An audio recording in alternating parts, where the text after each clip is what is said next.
Friends, welcome to my channel. আমি অভিষেক, তোমাদের সাথে আরও একবার নতুন কিছু নিয়ে আজকে আমি তোমাদেরকে দেখাবো আমার পিটু নিয়ে। আমি আজকে সকালে আসতে পারলাম না, দিনের রাত্রিবেলা আমি কিছু ভিডিও করেছি।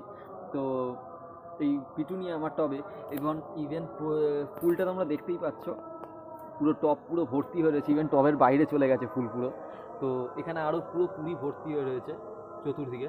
তো এগুলো যখন আরও এক সপ্তাহ পরে, এক সপ্তাহ দেড় সপ্তাহের মধ্যে যখন পুরো ফুলটা ফুটবে, গাছের কোনো পাতা দেখা যাবে না এতটাই। এর নর্মাল ট্রিক্স হচ্ছে শুধুমাত্র তোমরা মাটিটাকে রেডি করো।